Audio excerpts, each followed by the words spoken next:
자, 여기 책의 16페이지고요. 16페이지에 6번을 한번 풀어볼게요. 6번. 자, 6번 문제 지난 시간에 누가 질문했었는데 이거 어떻게 계산해야 될까요? 이거 재현이 풀었어 이거? 저 풀었어요. 어? 못 풀었어요. 못 풀었어? 자, 일단 여기서 로그 18의 2라는 애가 나오고 있고 로그 18의 3이라는 친구가 나오고 있어요. 여기서 뭐 밑변환을 하거나 이렇게 되면 이제 식이 복잡해지니까 일단 밑변환하지 않고 요거를 그대로 있는 그대로 사용해 볼 수 있을까 따져보면, 자, 로그 18의 4는 살짝 모양을 바꾸면 4가 2의 제곱이니까 얘를 우리가 2 로그 18의 2 이렇게 생각할 수 있고, 같은 방식으로 얘는 3의 제곱이니까 2 로그 18의 3으로 생각할 수 있죠. 요렇게 둘이 곱해져 있는 거예요 지금. 그러면 이거는 둘이 곱하면은 4를 앞에다 갖다 놓고 4 곱하기 로그 18의 2 곱하기 로그 18의 3 요렇게 생긴 거죠. 그러니까 앞에 나왔던 로그 18의 2가 여기서 다시 한번 나왔고 로그 18의 3이 여기서 또 한번 나왔어요. 그래서 지금 딱 보자마자 아하 이게 어떤 모양이구나 라고 보이는 사람은 바로 풀면 되고, 아직도 나는 이게 무슨 모양인지 잘 모르겠는데 그러면 요거를 A로 요거를 B로 잠깐 치환을 해볼게요. 그럼 더 잘 보이니까. 그럼 맨 앞에 있는 거는 A제곱, 그 다음에 2B를 제곱했으니까 요거는 4B제곱, 그 다음에 이 끝에 있는 거는 4AB가 되겠죠. 이렇게 어서와 이렇게 되겠죠. 치환을 해보면 잘 보인다. 딱 해보니까 영원아 이거 무슨 식의 모양이야? 완전 제곱식의 모양입니다. 그쵸? 그래서 이거는 보자마자 우리가 완전 제곱식의 모양으로 a 플러스 2b의 제곱으로 이렇게 쓸 수가 있겠고요. 그런 다음에 다시 이제 원래 로그 18의 2랑 로그 18의 2를 다시 집어넣어주면 요거는 로그 18의 2 더하기 로그 18의 2 로그 18의 3 이렇게 되죠? 그래서 요거의 제곱인데, 자, 생각해보면 결국 이 부분이 얼마가 될까요? 태연아, 요 안에 있는 부분 여기 얼마가 될까? 1 됩니다. 그쵸? 1. 보이죠? 요거 2를 위로 올려버리면 요렇게 될 거고, 그 다음에 둘이 합치면은 결국 2 곱하기 9에서 로그 18에 18이 되거든요. 그래서 1의 제곱이니까 답은 1이다. 3번. 네, 요렇게 푸는 문제고. 자, 그 다음에 17페이지로 넘어가서 17페이지에서는 11번을 볼게요. 11번. 주혁이 11번 풀었나? 틀렸어? 하윤이 풀었나? 어떻게 풀었어? 응.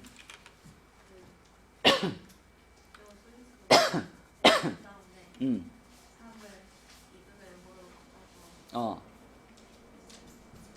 누구를 소인수, 6을 소인수분했다는 얘기인가요? 아, 그쵸. 로그 9의 6. 내가 찾고 싶은 애가 로그 9의 6인데, 우리가 알고 있는 정보는 로그 6의 2거든요? 로그 6의 2. 이러면은 밑이 다르기 때문에 일단 밑을 맞추자라는 생각을 해가지고 얘를 이렇게 만들 수 있죠? 로그 6의 9 분의 1 이렇게 만들 수 있지. 재현이 이해되나? 그 다음에 9가 3의 제곱이니까 얘를 우리가 2 로그 6의 3분의 1 이렇게 만들 수 있습니다. 그래서 나는 이제 얘만 찾으면 끝나는 건데, 로그 6의 3만 찾으면 끝나는 건데, 지금 문제에서 알려준 게 로그 6의 3이 아니라 로그 6의 2를 알려줬거든요. 2. 그러면 요걸 어떻게 활용하면 우리가 여기서 로그 6의 3을 표현할 수 있을까? 우리 상용 로그에서 많이 해봤던 것 중에 내가 상용 로그에서 로그 5를 표현하고 싶으면 로그 5를 어떻게 바꾸죠? 로그 2분의 10 이렇게 바꾸죠. 그죠? 그래가지고 로그 10 빼기 로그인데 로그 10은 1이니까 1 빼기 로그 2 이런 모양으로 많이 바꿨었잖아. 지난 시간에 문제 풀 때.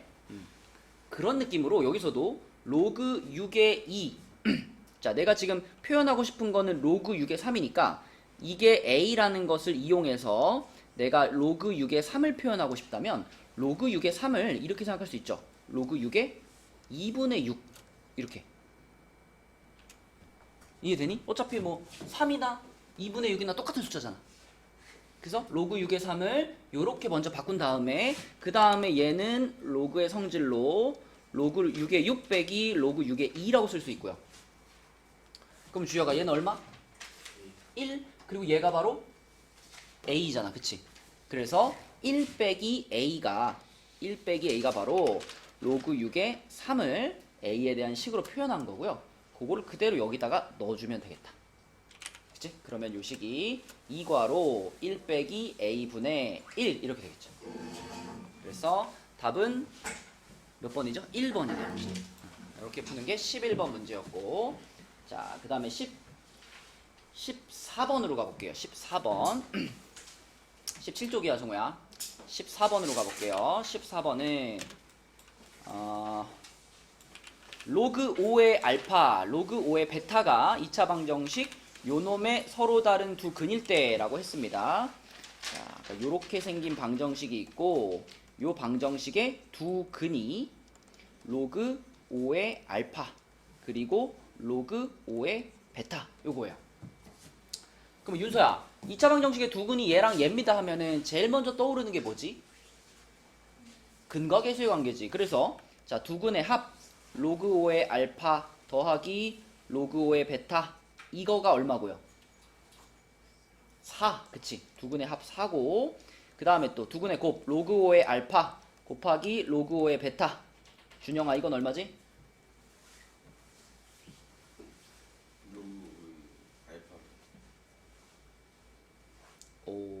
일단 얘는 로그 5의 알파 베타가 아니고요. 내가 원하는 대답도 그건 아니에요. 야, 이게 곱하기였는데 이거 로그를 합칠 수 있니? 이게 로그 5의 알파 베타지, 이게 위에 게. 전준영 씨? 이게 더하기일 때 이걸 로그를 하나로 합쳐서 진수끼리 곱하는 거 아니야? 얘는 이 상태에서 더 어떻게 할 수 있어?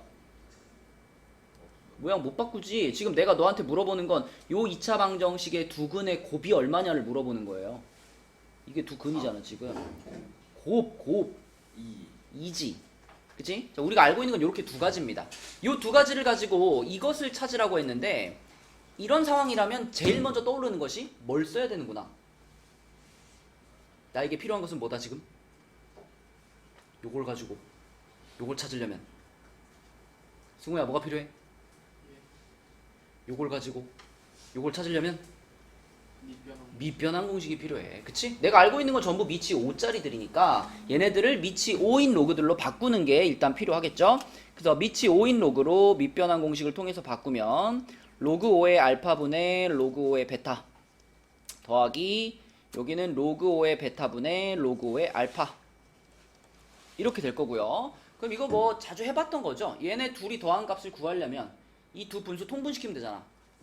근데 통분시키면 성빈아, 분모가 뭐가 되지?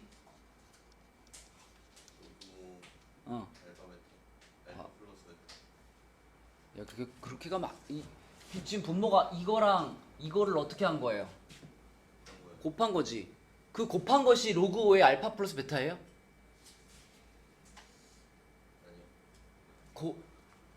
이게 이렇게 더해져 있는 걸 우리가 하나로 합치면 로그 5의 알파 베타 곱이 되는 거고, 그지? 지금은 그냥 로그 5의 알파 곱하기 로그 5의 베타 이렇게 쓰는 수밖에 없어. 이건 로그를 합칠 수 없어. 이렇게 써 있어야 로그를 합치는 거라니까. 뭔 말인지 알아? 그러면 분자는, 자, 통분시켜서 분자는, 그럼 얘가 곱해지겠네. 뭐라고 써야 돼요?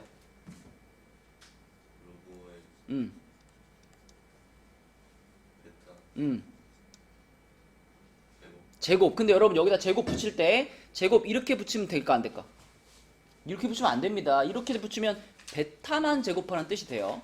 근데 지금 우리가 원하는 건 로그 5의 베타가 통째로 제곱된 거니까 이렇게 쓰는 게 맞죠. 이렇게. 그리고 당연히 이 위에 있는 제곱은 앞으로 끌어내릴 수 없어요. 그쵸? 진수를 제곱한 게 아니니까. 자, 더하기 뒤에 있는 부분도 얘랑 얘가 곱해지니까 로그 5의 알파 전체의 제곱 이렇게 될 거예요. 그쵸? 그럼 이제 요거 두 개를 가지고 충분히 찾을 수 있는 값이다. 분모는 그냥 얘랑 똑같으니까 2 쓰면 되는 거고, 자, 분자 윤호야, 요거의 값을 찾을 때는 얘를 어떻게 해가지고 얘를 어떻게 하면 돼? 그죠? 요거 통째 제곱해주고 요거를 몇 번 빼주지? 2번 빼주지. 그치? 곱셈 공식 변형. 그래서 요거 제곱해서 4의 제곱에서 2를 2번 빼주니까 4 빼주는 거죠. 그러면은 2분의 12가 돼서 답은 6이다. 이렇게 찾을 수 있겠습니다. 자, 이런 걸 이제 풀어주고 싶었던 문제들이고, 마지막으로 16번 풀고 이제 다음 단원으로 갈게요. 자, 16번은 이건 이제 여러분들이 꼭 이 단원뿐 아니라 이제 수학 공부를 하면서 자연스럽게 좀 표현할 수 있었으면 좋겠는데, 6%를 증가시킨다라고 하면, 6% 증가한다라고 하면 우리는 얼마를 곱한다라고 생각해야 될까? 6% 증가. 그러면 곱하기 얼마? 예를 들어 어떤 회사의 작년 매출이 100억이었어. 100억이었는데 올해는 이거에서 6% 증가했대. 얼마가 된 거죠? 106억이 된 거잖아. 그치? 작년 거에 6%만큼 플러스가 된 거니까 100억이 106억이 되는 이런 상황이 바로, 이게 바로 6% 증가한 상황이에요. 그럼 이거를 내가 숫자 하나의 곱하기로 표현한다면, 자, 100억이 106억이 됐다는 건 얼마를 곱한 거예요? 100억에다가 1.06을 곱하는 거예요. 그치? 그러니까 6%를 증가시켜 라고 하면 곱하기 1 플러스 100분의 6. 더 간단하게 쓰면 곱하기 1.06을 곱하는 거구나. 요것만 한눈에 보여도 요런 표현이 나온 문제들을 훨씬 쉽게 풀 수 있어요. 그럼 예를 들면 태연아, 10% 증가 곱하기 얼마야? 설명을 안 들었구나. 설명을 안 들었구나. 경빈아, 10% 증가 그럼 곱하기 얼마 해줘야 돼?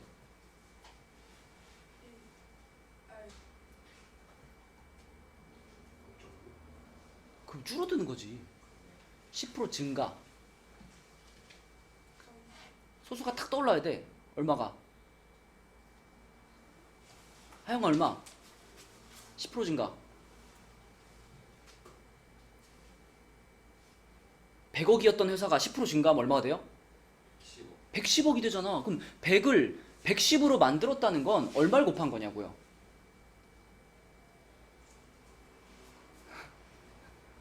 얼마니 얘들아? 1.1을 곱한 거죠. 1.1.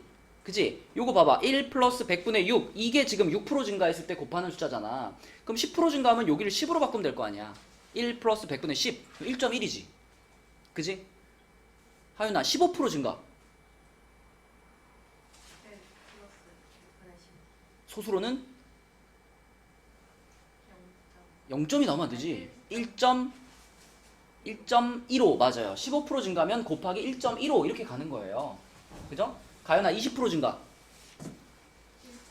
1.2 그치? 1.2 한번 곱해주면 그게 20% 증가가 되는 거야. 그럼 만약에 5% 감소. 어떤 회사의 매출이 100억이었는데 5% 감소했어 올해는. 그럼 얼마가 된 거예요? 95억이 된 거죠? 95억. 그럼 0.95를 곱한다. 이게 5% 감소했을 때 우리가 곱해야 되는 숫자. 그치? 이것만 빨리빨리 계산돼도 이런 문제가 훨씬 쉬워진다고요. 지금 그러면 6%를 증가시키는 걸 10년간 한 겁니다. 그러니까 곱하기 1.06을 10번을 했다는 뜻이에요.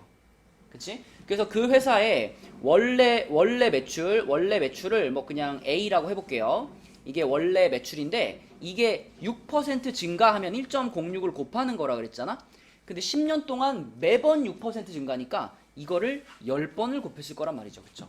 이게 그러면 10년 후에 매출이 되는 건데 이것이 과연 현재 매출량, 현재 매출이 이거잖아요. 얘의 몇 배입니까? 그러면은 이렇게 하면 되죠. 그러니까 쉽게 말하면 그냥 1.06의 10제곱이 얼마인지를 지금 물어보고 있는 거예요. 이게 얼마예요? 이렇게 질문하고 있는 겁니다. 10년 동안 계속 1.06을 곱했을 때 그 곱한 게 총 얼마를 곱한 겁니까? 그런 질문이니까 이것의 값을 구하면 돼요. 그러니까 A는 바로 지워지는 거고, 자, 요 놈의 값을 구하고 싶어. 그럼 1.06의 10제곱의 값을 우리가 K라고 해볼게요. 자, 그럼 우리는 K 값을 찾으면 이게 그대로 답이야, K가. 자, 그럼 요걸 잘 계산하기 위해서 이제 뭘 동원해야 돼요? 로그, 상용 로그를 동원해서 이걸 계산해 보겠다는 거예요. 이거 직접 10제곱 할 수는 없잖아. 너무 복잡하니까. 여기다가 상용 로그를 딱 씌운다라고 생각만 하면은 그러면 이 모든 문제의 조건들은 얘를 계산할 수 있도록 설계가 돼 있는 거예요. 이걸 계산할 수 있도록. 봐봐. 상용 로그 씌우는 순간 10 앞으로 내려와요. 그러면 10 로그 1.06이고 그게 로그 K인데 자, 문제를 보니까 1.06, 로그 1.06이 0.025래요. 그죠? 요 값 그대로 갖다 쓰면 되죠. 0.025. 자, 요 부분이 지금 요 부분이 0.025인데 거기다가 앞에 10 곱해놨으니까 10 여기다 곱해주면은 0.25죠. 0.25. 그 0.25가 로그 X랑 로그 K랑 같아요. 이렇게 됐어요. 근데 문제의 두 번째 조건을 보니까 이거 봐봐. 로그 1.78이 0.250이야. 뭐야, 이게 0.250이랑 똑같은 거니까. 결국 이 K라는 값은 그대로 얼마인 거예요? 1.78인 거예요. 그죠? 1.78. 그러면 몇 배가 됐습니까에 대한 대답이 그냥 K라 그랬잖아요. 이 문제의 답도 1.78. 1.78배가 된 겁니다. 그치? 네, 그래서 이렇게 계산해주면 풀리는 문제고 처음에 그 1.06 요것만 생각해내면은 생각보다 쉬운 문제입니다. 자, 이제 다음 단원 3단원으로 갈게요. 지수 함수로 가서 지수 함수에서는 우선 가장 중요한 기본적인 지수 함수 얘기를 좀 해보면 y는 a의 x제곱 이렇게 써있는 거 우리 지수 함수라고 부르죠. 그리고 이 지수 함수는 이 a의 범위에 따라서 모양이 형진아 몇 가지가 있지?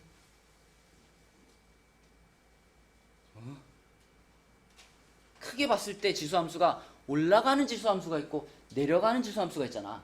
그치? 그걸 결정하는 애가 a 아닌가? 자, a가 만약에 1보다 큰 숫자라면 그럼 지수 함수가 어느 방향으로 그려져? 올라가는 방향으로 그려집니다. 올라가는 방향. 근데 올라가는 방향이든 내려가는 방향이든 항상 지수 함수는 이렇게 생긴 지수 함수는 몇 컴마 몇을 꼭 지나죠? 0,1을 꼭 지납니다. 0,1을 꼭 지나면서 올라가는 지수 함수 이렇게 가죠. 그쵸? 점근선이 x축이고요. 그 다음에 두 번째 a가 0에서부터 1 사이에 있을 때 자, 요때도 0,1을 지난다는 건 똑같아. 단 이번에는 내려가는 지수 함수니까 이렇게 될 거다. 요렇게.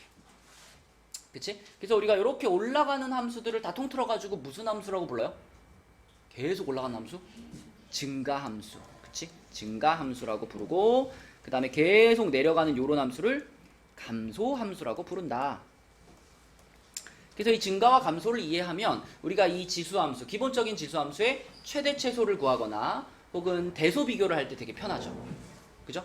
그래서 요런 그래프의 모양을 갖고 있고 자, 여기서 이제 요 선이 x축이 바로 이 지수함수에 무슨 역할을 해주죠?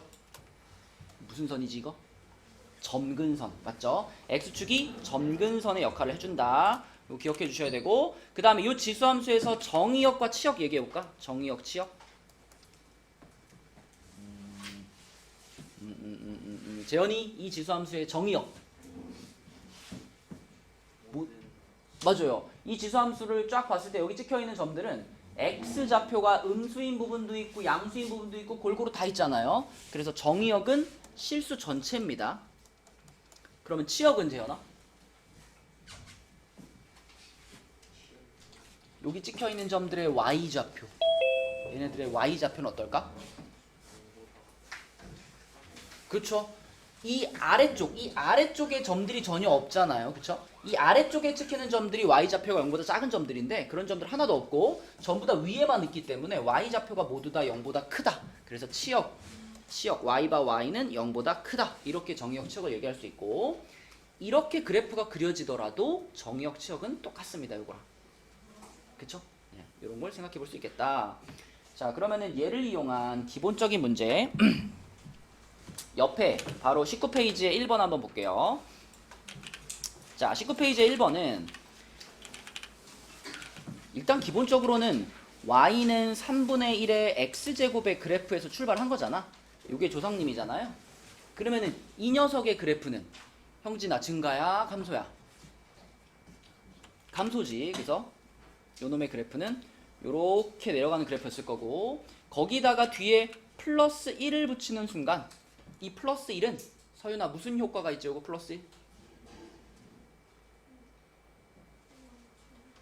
Y축 방향으로 1만큼 평행이동이죠. 그죠? Y축 방향으로 1만큼 평행이동. 그래서 이 그래프를 그대로 위로 한 칸 올리는 거지. 그치? 그러면은 뭐가 같이 움직일까요? 위로 움직일 때? 점근선 같이 움직여야지. 그치? 이걸 만약에 그래프를 왼쪽이나 오른쪽으로 움직이면 점근선은 변화가 될까? 점근선은 그대로겠죠. 왼쪽이나 오른쪽 움직이는 건. 하지만 위나 아래로 움직이면은 지수함수는 점근선 같이 움직이겠죠. 그래서 여기 있던 점근선이 위로 한 칸 올라가서 요렇게 y는 1이라는 점근선을 만들 겁니다. 위로 한 칸 올라온 점근선. 그러면서 요 놈의 그래프가 또 그대로 여기서 한 칸 올라가 가지고 어서와 요렇게 올라온 요 빨간색으로 그린 것이 바로 요 놈의 그래프가 되겠다. 자, 그러면 지금 1번부터 5번 중에 점근선의 방정식과 치역을 바르게 구한 것은, 점근선은 지금 y는 1이라고 했으니까 자, 이런 것들 다 지우고요. 이렇게 지우고요. 자, 2번 아니면 3번이 답인데, 지금 이 빨간 그래프의 치역은 이 점근선보다 위에 있어요, 아래에 있어요? 그래프 자체가 점근선보다 위에 있죠? 형진아, 위에 있다는 얘기는 이 1보다 어떻다는 거야? y값들이? 크다는 얘기, 그치? 그래서 치역은, 이 그래프의 치역은 y는 1보다 크다가 되겠죠. 답은 몇 번이야? 3번이 되겠습니다. 그쵸? 그래서 기본적인 함수의 모양에다가 뭐 평행이동, 대칭이동 이런 거 하는 거니까 여기 밑에 있는 두 문제는 기본적인 문제들입니다. 풀 수 있을 거고. 자, 밑에 유제 2번도 해버릴게요. 유제 2번. 자, 이번에는 대소를 비교해봐라 라고 했고요. 대소를 비교하고 싶은 대상은 얘네 셋입니다. 루트 2랑 루트 3제곱근 4랑 루트 8이랑 이렇게 셋이에요. 근데 얘네들은 우리가 전부 치수로 바꿀 수 있는데, 자, 이거 A는 하영아 2의 몇 제곱이지? 루트 2는 2의 2분의 1제곱입니다. 맞아요. 그 다음에 자, 이거는 2의 몇 제곱이지? 그렇지, 3분의 2제곱이고. 자, 그 다음에 이거는 2의 몇 제곱이죠? 그렇죠, 잘했습니다. 그럼 우리는 이거 3개의 대소를 비교하는 거예요. 근데 여기서 중요한 건 밑이 얼마야? 밑이 2야. 재현아, 2라는 숫자는 1보다 커요, 작아요? 크지? 그러니까 우리는 y는 2의 x제곱이라는 올라가는, 증가하는 지수함수의 형태를 가지고 얘네들의 대소를 비교하는 겁니다. 뭐 쉽게 말하면 지수가 크면, 요거 3개의 지수를 비교해봐가지고 지수가 크면 이 전체 숫자도 큰 거죠. 증가함수니까. 그래서 그냥 여기 위에 올라가 있는 얘네들의 대소관계가 그대로 ABC의 대소관계랑 동일하겠지. 근데 만약에 이게 2가 아니라 2분의 1이었으면 대소관계 어떻게 되는 거야? 지수가 클수록 ABC들은 오히려 작아지는 거지, 그치? 그래서 얘가 2인지 아니면 2분의 1인지를 보고서 대소관계 판단해야 되는 거고, 지금은 2이기 때문에 그냥 단순하게 지수들의 대소관계가 ABC의 대소관계랑 동일한 겁니다. 누가 제일 작아요? 그냥 크기 순서네. 여기 써져 있는 순서 그대로네, 그지? 그래서 요렇게 대소관계가 만들어질 거다. 답은 1번이 되겠습니다. 자, 지금 여기 19페이지에 4문제 있습니다. 1-1번, 1-2번, 2-1번, 2-2번. 자, 4문제 지금 해봅시다. 풀어보자. 여러분들 요 1-1번은 y는 4의 x제곱에서 출발했다고 생각해야죠. 그죠? 이 마이너스는 지금 x제곱에 들어가 있지 않아. 그냥 이렇게 4의 x제곱이 있고 거기 앞에 마이너스 붙인 거잖아. 그러니까 요 모양에서 먼저 출발을 했는데, 그럼 여기다가 이제 요 자리에 마이너스를 붙이는 것은 무슨 이동이 한번 들어간 거야? 대칭 이동이 들어간 거죠. 요 마이너스는 누구 앞에 붙인 마이너스죠? x 앞에 붙인 거야? y 앞에 붙인 거야? 요 마이너스는. 이거는 y 앞에 붙인 걸로 봐줘야 돼. 그치? 그래서 원래는 마이너스 y였는데 그게 양변에 곱해지면서 여기로 넘어온 거죠. 그러면 y 앞에다가 마이너스를 붙이는 대칭 이동은 어떤 대칭 이동이에요? x축 대칭이죠. 그래서 x축 대칭이 한번 일어나면 그러면 마이너스 4의 x제곱 여기까지 만들어졌을 거고, 그럼 뭐가 더 필요해? 뒤에 붙어있는 마이너스 1이 하나 더 필요하잖아. 이건 무슨 이동으로 만드는 거야? 평행이동으로 만드는 거죠. 그래서 다시 한번 얘를 y축 방향으로 마이너스 1만큼 평행이동을 시키면 그러면 문제에서 원하는 요런 식이 만들어지겠죠. 그러면 여러분들은 요 처음 그래프의 모양부터 출발해가지고 요 두 단계를 거쳐서 마지막 그래프는 어떤 모양일까 생각해보면 점근선도 찾을 수 있고 치역도 찾을 수 있습니다. 그걸 해보는 문제예요. 해봐. 일단 1-1번 예한이 답은 이 그래프 못 그리겠어? 어? 이거 할 줄 모른다는 건 대칭이동이랑 평행이동 할 줄 모른다? 그래, 솔직한 고백 고맙다. 4x제곱의 그래프 어떻게 되는지 알죠? 지수함수 4x제곱 증가하는 지수함수야 감소하는 지수함수야? 증가하는 지수함수 이렇게 갈 겁니다. 이게 y는 4x제곱이에요. 그런데 x축에 대해 대칭을 한번 시켰죠. 여기 마이너스가 붙었으니까. 그건 아니잖아. 이 식이 이렇게 바뀌려면 x축 대칭을 시켜야 한다는 건 알아? 알아?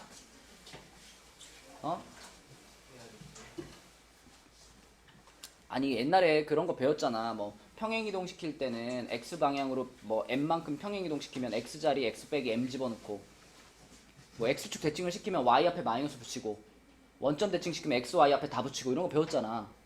그 얘기잖아. 지금 요게 요렇게 바뀌었다는 건 이 마이너스가 사실 y 앞에 붙어있던 마이너스란 말이에요. 그러니까 요렇게 생긴 식을 만든 거예요.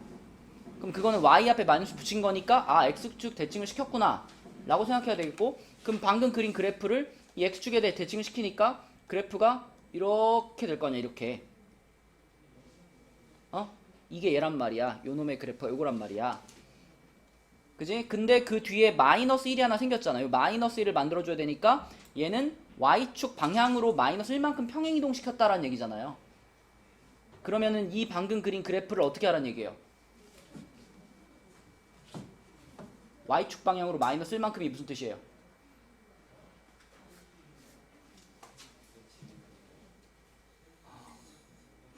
이건 나중에 따로 얘기하자. 이건 너무 심각한데? 이게 무슨 뜻이지, 현아?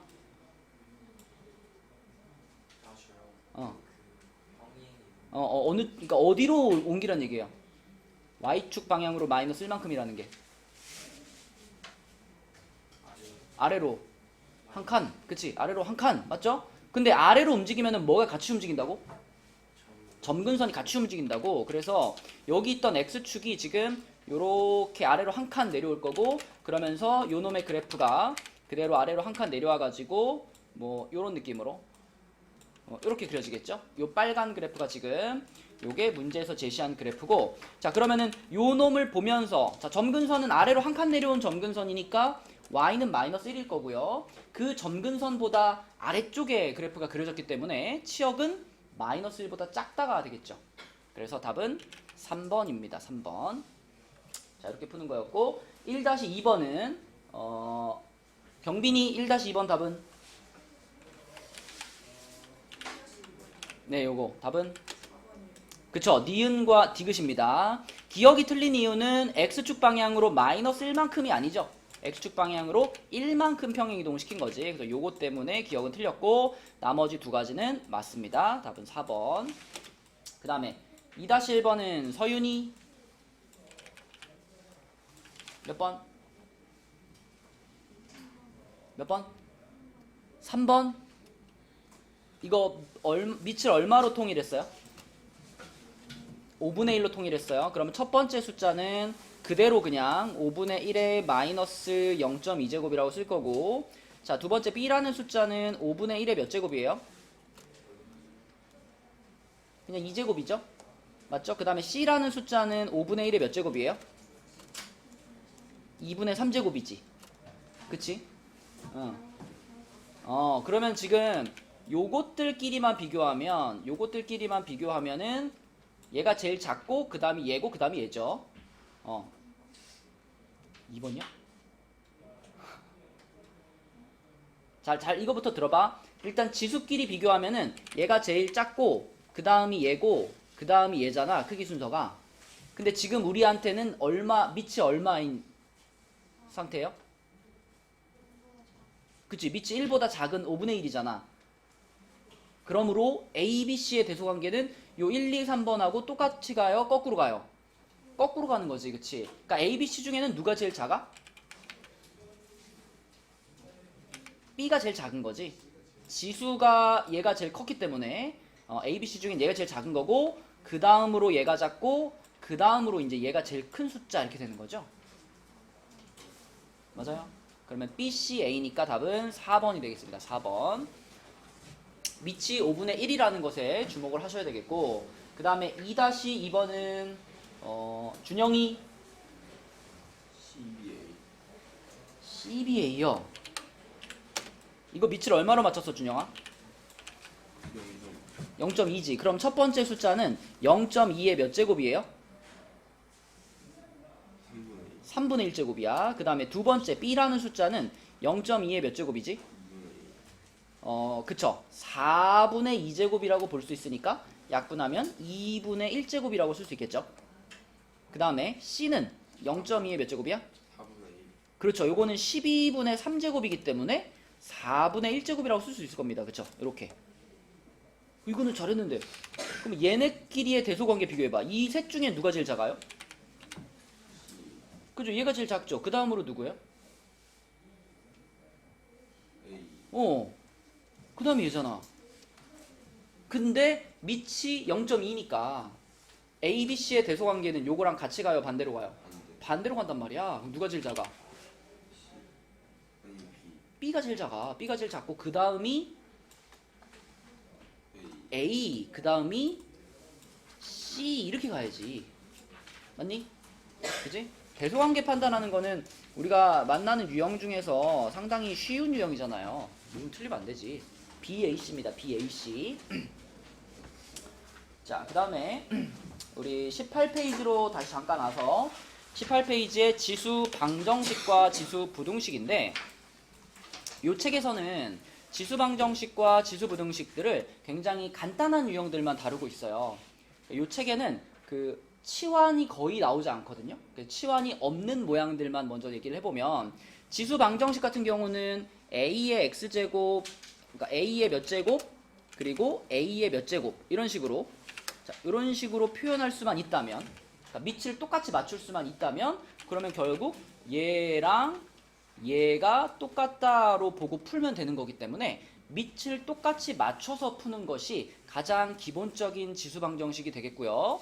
그 다음에 이제 A x제곱을 t로 치환하는 게 조금 더 어려운 패턴인데 요거는 이제 요 책의 앞부분에는 거의 없고 뒤쪽에만 있으니까 일단 밑을 같게 맞출 수 있는 경우 요런 문제들만 요런 꼴로 만들어서 풀어주시면 되겠고 자, 그 다음에 지수 부등식도 일단 큰 틀은 지수 방정식이랑 비슷해요. 지수 부등식도 밑을 똑같이 맞춰가지고 자, 요거에 요거 제곱, 요거에 요거 제곱 이제 요렇게 만들 수 있는데 지수 부등식에서는 이제 어떤 숫자의 역할이 중요하지? 지수 방정식에서는 이 A 값이 뭐 3이든 아니면 뭐 A 값이 뭐 2분의 1이든 풀이 과정이 똑같아요. 지수 방정식은. 근데 지수 부등식에서는 요 A의 역할이 중요해집니다. 주여가 만약에 A가 1보다 큰 숫자라면 지금 같은 상황에서 A가 1보다 큰 숫자라면 네모랑 세모 중에 누가 더 클까요? 그쵸. 이 A가 1보다 크다면 얘네들의 대소관계가 지수의 대소관계랑 같이 가는 거야. 그래프 생각해보면 증가함수, 감소함수 때문에 그렇거든요. 그죠? A가 1보다 크다면 요렇게 증가하는 상황이기 때문에 우리가 X값이 작은 지점과 X값이 작은 지점과 큰 지점이 있다면 Y값도 요 지점이 작고 요 지점이 큰 겁니다. X의 증가 대소와 Y의 대소가 같이 움직이죠. 증가함수라면. 근데 그래프가 이렇게 생겼다면 X값과 Y값을 이렇게 비교했을 때 X값이 얘가 더 작고 X값은 얘가 크잖아? 근데 Y값은 얘가 크고 얘가 작아요. 그러니까 X의 대소관계가 Y의 대소관계랑 반대로 가는 것이 감소함수의 특징이니까 여기서 A가 만약에 1보다 크다면 이럴 때는 네모 대 세모의 대소관계를 그대로 가져가야 되지만 A가 만약에 0에서부터 1 사이에 있다면 그때는 네모와 세모의 대소관계가 요 부등호와는 반대로 움직인다. 그치? 그게 지수부등식이 갖고 있는 차이점이죠. 지수 방정식과의 차이점. 자, 20페이지로 가보겠습니다.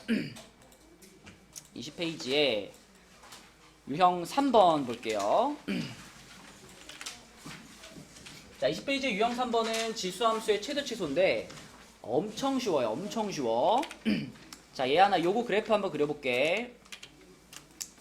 얘는 처음에 조상님이 뭐였을까? 아무런 평행이동, 대칭이동을 하지 않은 순수한 상태가 뭐였을까, 얘는?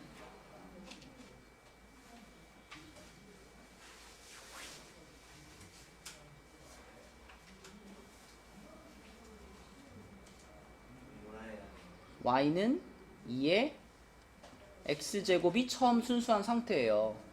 근데 얘를 어떻게 했길래 뒤에 마이너스 3이라는 숫자가 달렸을까? 어느 축 방향인지 말해줘야지. 자, x축 방향으로 평행이동을 하게 되면 요 자리가 변해요. 요 자리가. 이게 만약에 y는 뭐 2의 x 마이너스 3제곱 이렇게 써 있었으면 이게 x축 방향의 평행이동이에요. 근데 이거는 지금 그 식의 맨 뒤에 상수를 달았잖아. 이렇게 달리면 이거는 무슨 축 방향일까? y축 방향이에요. 그럼 y축 방향으로 얼만큼일까? 그죠? 요 보이는 부호 그대로입니다. 근데 얘 하나 만약에 이렇게 생겼으면은 만약에 이 문제랑은 상관없지만 이렇게 생겼으면은 얘는 얼만큼 옮겼다고 봐야 돼? 그죠? 이거는 x축 방향으로 3만큼 옮겼다고 보는 거죠? 기억나죠? 이거 모든 함수에서 다 적용되는 거기 때문에 절대 까먹으면 안 돼. 자, 그러면 지금 우리는 요 놈의 그래프를 이렇게 평행이동 시킨 거니까 어차피 얘가 증가함수였잖아. 그러면 얘도 뭐예요? 당연히 증가함수지, 그지? 똑같은 그래프를 그냥 아래로 3칸 내린 거니까. 그래서 증가함수의 그래프가 이렇게 그려져 있을 텐데 그 증가함수의 그래프에다가 마이너스 1부터 2라는 지점을 이렇게 자른 거거든요. 그러면 마이너스 1이면 요쪽에 있을 거고 이렇게 2면은 요쪽에 있을 거 아니야. 여기가 마이너스 1, 여기가 2. 그럼 그림에서도 보이지만 재현아, 어디에서 최소를 가지고 어디에서 최대를 가질 수밖에 없어? 마이너스 1에서 최소를 가질 수밖에 없고 그 다음에 2에서 최대를 가질 수밖에 없습니다. 그리고 그 값이 얼마인지는 그냥 갖다 집어넣으면 되죠. x자리에다가 여기 x자리에 마이너스 1 집어넣어봐. 재현아 얼마니? 마이너스 2분의 5죠? 그죠? 2분의 1 빼기 3이니까 마이너스 2분의 5. 자, 그 다음에 x자리에다가 2 집어넣으면 어떻게 돼요? 얼마? 1. 그치? 요렇게. 네, 이렇게 최대값, 최소값 바로 나오고 최대 최소를 더하라 그랬으니까 답은 2번이 되겠습니다. 엄청 쉽죠? 증가하는 함수냐? 감소하는 함수냐? 그것만 생각하면 돼요. 그치? 자, 여기까지는 지수 함수에 해당되는 거니까 이 두 문제 먼저 풀고 갈게요. 3-1번과 3-2번 요렇게 두 문제만 지금 먼저 풀어봅시다. 자, 3-1번 답은 뭐죠? 4번이죠. 그죠? 4번. 그죠? 요거 같은 경우는 이 4분의 1이라는 값에서부터 우리가 추측할 수 있는 게 감소함수일 거거든. 그러니까 윤서야, 마이너스 3을 집어넣었을 때 무슨 값이 나오고 최대값. 그 최대값을 구해보니 얼마였어요? 64예요? 뒤에 빼기 1 안 해요? 63이었고 그 다음에 마이너스 1을 집어넣었을 때 나오는 게 최소값인데 그게 얼마고? 3이고 그래서 답은 4번이 되는 거였죠. 자, 그 다음에 3-2번은 쉬운 문제인데 여러분들이 이제 요거를 방금 말한 것처럼 이제 하나의 x제곱으로 바꾸는 과정 그것만 있으면 되거든. 그래서 앞에 있던 2의 x제곱의 제곱 요놈 같은 경우는 뭐 2랑 x랑 자리를 바꿔도 괜찮잖아요. 그래서 요거를 우리가 4의 x제곱 이렇게 생각할 수 있고요. 그 다음에 9의 마이너스 x제곱이라고 하는 것은 자, 항상 지수의 마이너스는 뭘 만들어내니까? 역수를 만들어내니까 9의 마이너스 x제곱은 9분의 1의 x제곱이다 라고 볼 수 있는 겁니다. 그럼 이렇게 둘을 곱한 거잖아. 그럼 얘네들은 지수가 똑같기 때문에 9분의 4로 합쳐지고 전체 x제곱 이렇게 볼 수 있겠죠. 따라서 이렇게 써본다면 확실하게 1보다 작아 감소함수야 이렇게 생각할 수 있죠. 그죠? 감소함수야. 그러면 마이너스 2를 집어넣었을 때 성빈아 무슨 값이 나올까? 최대값이 나올 거고 그 최대값은 9분의 4의 마이너스 2제곱이잖아. 이거 얼마야 성빈아? 그렇지. 뒤집어지고 제곱되니까 16분의 81. 자, 그 다음에 최소값. 요거 1 집어넣었을 때 최소값 나올 테니까 그냥 9분의 4 자체가 최소값이겠죠? 이렇게 둘이 곱하시면 답입니다. 답 몇 번이에요? 4번입니다. 4번. 그쵸? 자, 여기까지는 얘들아 지수 함수에 대한 얘기였어요. 지수 함수. 자, 그 다음에 밑에 있는 유형은 지수 방정식인데 정말 간단한 지수 방정식들이에요. 이거는 그냥 양변에 밑을 똑같이 맞추는 것만 하면 돼. 양변에 밑을 똑같이 맞추는 그것만 성공하면 그냥 풀리는 겁니다.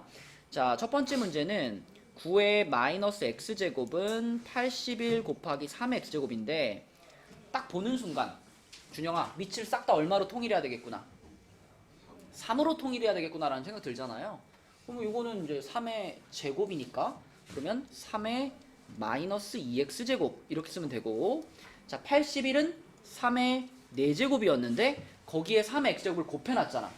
그러면은 이렇게 쓰면 되죠. 그쵸? 이렇게 하면은 양쪽 다 3의 몇 제곱으로 표현됐죠? 이거 하는 순간 끝났지 뭐. 여기서 서윤아 이제 어떻게 만들면 되니까? 그렇지. 밑을 떼버리고 지수끼리 이렇게 같다라고 놓고 풀면 되는 거죠. 그러면 마이너스 3분의 4, 2번 이렇게 풀리는 이게 간단한 형태의 지수 방정식이고요. 자, 그 다음에 옆에 있는 21페이지의 유형 5도 보겠습니다. 자, 요게 지수 부등식인데 지수 부등식도 지수 방정식처럼 밑을 똑같이 맞추는 게 포인트입니다.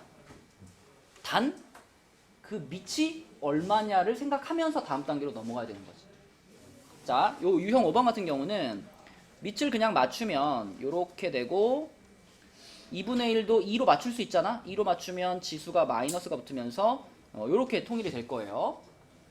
근데 이 상황에서 우리는 2라는 숫자를 보면서 이제 2를 떼버리고 이제 얘랑 얘를 비교해야 되잖아요. 그때 그 2를 떼버리는 그 순간에 이 부등호를 뒤집을 거냐 안 뒤집을 거냐를 이걸 보면서 판단을 해야 된다는 거지. 그치? 2라는 숫자는 1보다 큰 숫자니까 지금 부등호 뒤집어야 돼 안 뒤집어야 돼? 안 뒤집어야 되는 거죠. 부등호 방향 그대로 유지해주면서 이 위에 있던 걸 그대로 이렇게 갖고 내려오면 요게 그대로 해를 찾을 수 있는 식이죠. 넘겨서 계산하면은 4x가 1인 거니까 x는 4분의 1보다 크거나 같다가 될 거고, 얘를 만족하는 정수의 최소값은 얼마예요? 1이죠? 3번입니다. 그치? 자, 그런데 그 밑에 있는 5-2번처럼 5-2번은 같이 해볼게. 자, 5-2번은 일단 밑이 얼마니? 9분의 1이잖아. 그치? 이미 밑이 다 통일은 잘 돼 있어. 그래서 이 위에 있는 얘네들을 이제 바로 끌어내릴 건데 이 밑을 버리는 순간에 밑이 9분의 1이었으니까 부등호를 뭐 해야 돼? 뒤집어야 된다는 게 포인트입니다. 그죠? 밑을 떼버리고 얘네 지수들을 갖고 내려올 때 이때 부등호의 방향이 원래 방향과 반대로 돌아간다는 거겠지? 요렇게 돌아간다는 거, 요거를 꼭 놓치지 말아야 된다는 거야. 지수 부등식에서는. 근데 써놓고 보니까 이거는 세 개가 연결된 거니까 어떻게 풀어야 돼요? 이게 반씩 나눠서 풀어야 되잖아. 그치? 둘. 그래서 요쪽과 한번 풀어주고 그 다음에 요쪽과 한번 풀어주고 두 번 풀어주면 되는데 요쪽부터 생각해보면 요쪽 거는요 2차 부등식이니까 자 x 플러스 2를 다 넘겨가지고 요렇게 만들어주고요. 형진아 이거 어떻게 풀지? x-2 x 플러스 1 하고 그게 0보다 작네. 그러면 뭐죠 해가?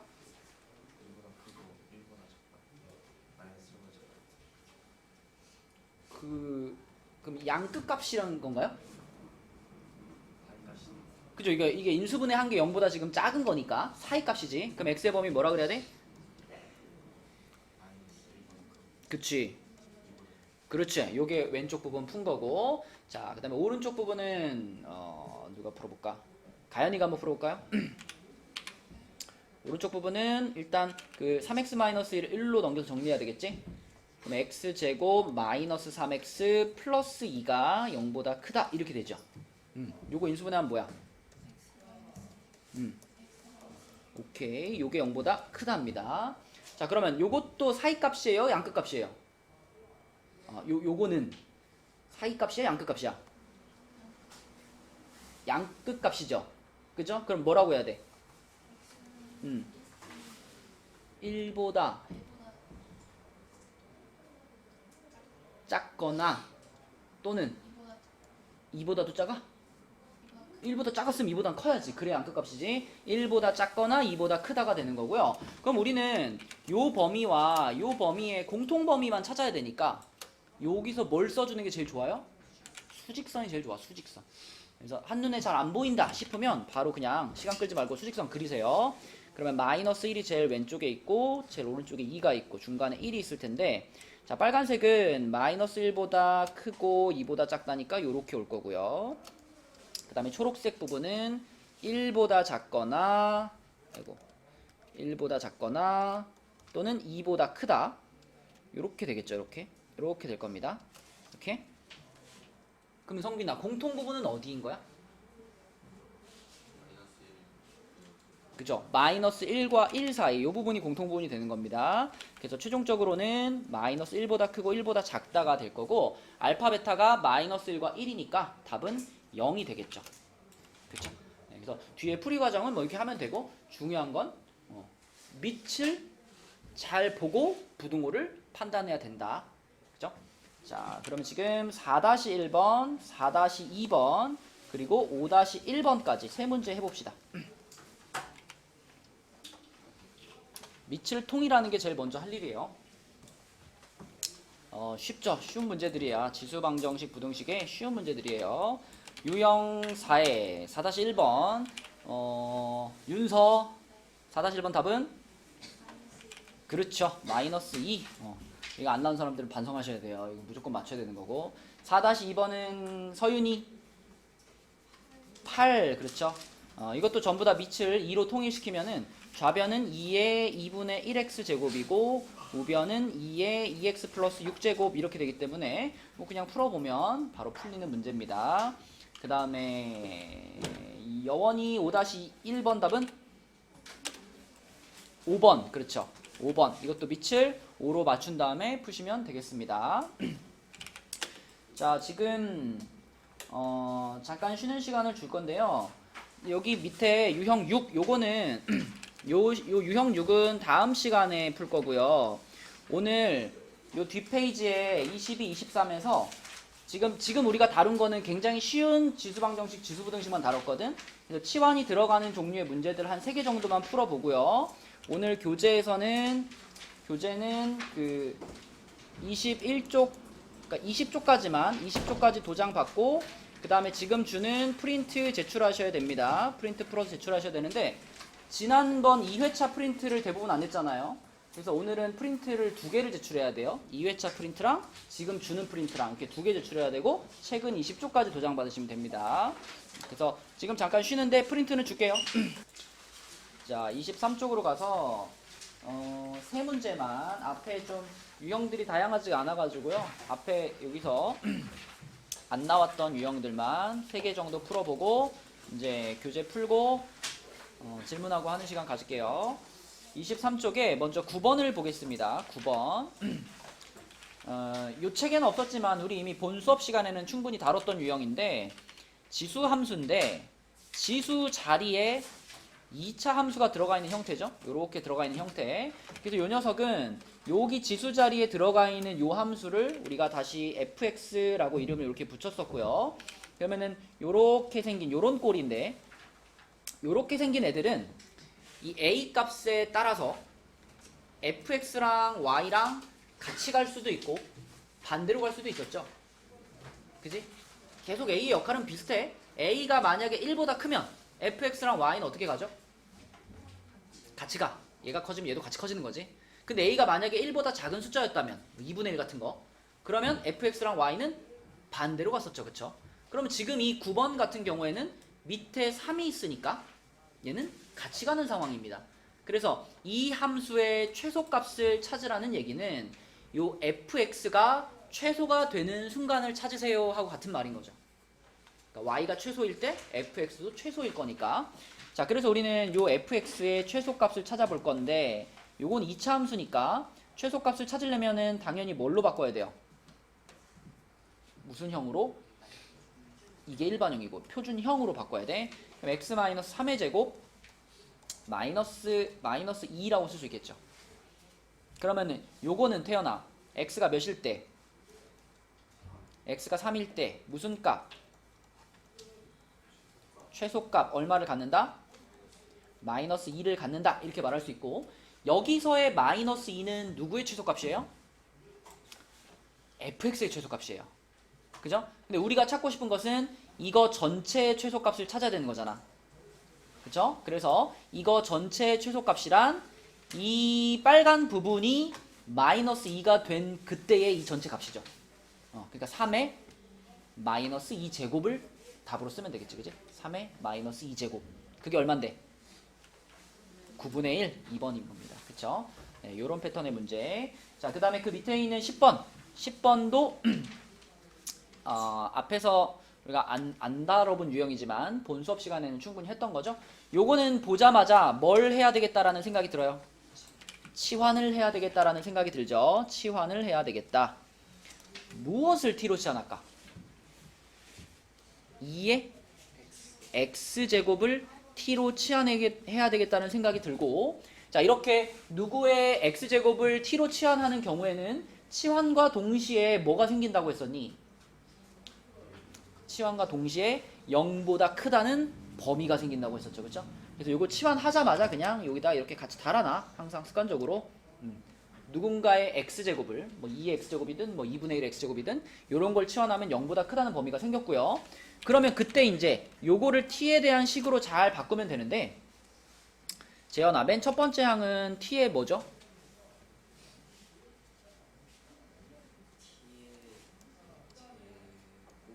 제곱이죠. 그 다음에 가운데 항은 어떻게 써야 되지? t에 대한 식으로? 그렇죠. 마이너스 4t라고 써야 합니다. 마이너스 4t. 왜냐면 하영아 2의 x 플러스 2제곱이란 누구 곱하기 누구더라? 2의 x제곱 곱하기 2의 2제곱. 그쵸? 요렇게 표현할 수 있으니까 얘를 t로 치환했고 거기 4가 붙어 있는 거니까 4t가 되는 거죠. 그리고 끝에 마이너스 32. 자, 그러면 치환해서 식 끝났고요. 4, 8에 플러스 마이너스로 인수분해하면 t 값은 마이너스 4 또는 8 나오는데, 여기서 바로 누구는 버려? 마이너스 4는 버리는 거지. 아까 범위에 걸렸잖아. 그치? 마이너스 4 버리고, 그럼 t 값은 8인데요. t 값이 8이란 얘기는 2의 x제곱이 8이라는 얘기니까 8이 2의 세제곱인 것을 생각해보면 x는 몇이구나? 3이구나. 그치? 요런 것이 이제 치환이 들어가 있는 지수 방정식이었고요. 자, 한 문제만 더 볼게요. 14번. 14번 보겠습니다. 14번은 자, 이번에는 지수 부등식인데 이 문제도 보자마자 여운아 뭘 해야 되겠다는 생각이 들어. 치환을 해야 되겠다. 누구를? 3분의 1의 x제곱을 t로 치환을 해야 되겠죠. 그렇죠? 물론 여기서도 t는 0보다 클 텐데요. 자, 요거 달아놓고 한번 풀어보겠습니다. 자, 그럼 요거를 이제 t에 대한 식으로 바꾸는 과정만 잘 하면 되겠는데, 준영이가 한번 해볼까? 9분의 1 x제곱은 뭐라고 써야 돼, 준영아? 3분의 1 그러니까 이거를 t로 치환을 한다면 이거는 바로 그냥 3분의 2. 이게 이제 t에 대한 식으로 쓰자는 거잖아. t제곱이라고 써야죠. t제곱. 자, 그 다음에 가운데 거 잘해야 돼. 요거 3분의 1의 x 마이너스 1제곱. 이거 되겠니, 준영아? 이거 뭐라고 써야 돼, 이거? 마이너스 3t? 30t. 그치. 앞에 거게 다 붙여서. 그죠? 자, 그러니까 만약에 내가 밑줄 그은 요 부분만 보자면, 밑줄 그은 요 부분은 3분의 1의 x제곱 곱하기 3분의 1의 마이너스 1제곱 이렇게 생겼기 때문에 3분의 1의 마이너스 제곱은 3이잖아요. 그래서 요거는 3t가 되는 겁니다. 3t. 근데 그 앞에 마이너스 10이 붙어 있으니까 다 합치면은 마이너스 30t가 되는 거죠. 그리고 플러스 81.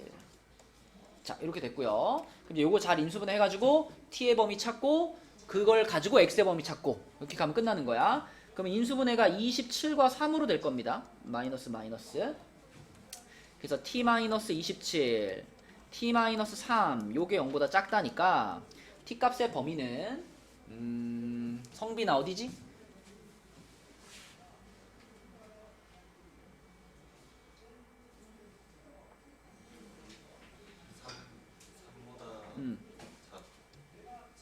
3보다 작고 사이 값이에요? 끝 값이에요? 사이값이 사이 값이 돼요. 그러면 뭐라고 해야 돼? 3보다 3보다 크고 27보다 크고 27보다 작다. 맞아요. 이렇게 해야 되겠고 우리는 t라는 것을 3분의 1 x제곱이었잖아. t가. 그러니까 지금 3분의 1의 x제곱이 3이랑 27 사이에 있는 건데 이거 우리가 범위를 잘 찾기 위해서는 3이라는 숫자를 밑이 3분의 1인 걸로 표현해놔야지 x의 범위 찾을 거 아니에요. 그죠? 근데 3이라는 숫자는 3분의 1의 몇 제곱이지? 그지? 역수니까 3분의 1의 마이너스 1제곱 요렇게 쓸 수 있을 거고 자 27도 마찬가지 27도 3분의 1의 몇 제곱이죠? 마이너스 3제곱 이렇게 쓸 수 있는 거지. 그치? 그럼 밑이 이제 다 맞춰졌으니까 우리는 밑을 갖다 버리고 지수들을 가지고 내려올 건데 근데 그 갖다 버릴 밑이 어떤 수니까? 1보다 어떤 수니까? 작은 수니까. 그치? 밑을 갖다 버릴 때 무슨 일이 벌어져야 돼? 부등호가 바뀌어야 되는 거죠. 그죠? 바뀌어야 되는 거지. 요 부등호 바뀌는 거 요거 까먹지 말아라. 요거 계속 강조한 거예요. 그러면 이 문제에서 지금 원하는 알파와 베타는 알파가 마 3인 거고요. 베타가 마 1인 겁니다. 그죠? 그래서 베타 마이너스 알파를 하게 되면 답은 2가 되겠죠. 답은 2. 자, 그래서 이렇게 치환하는 유형들이 굉장히 많이 나오기 때문에 치환하는 유형들을 골라서 풀어봤고요.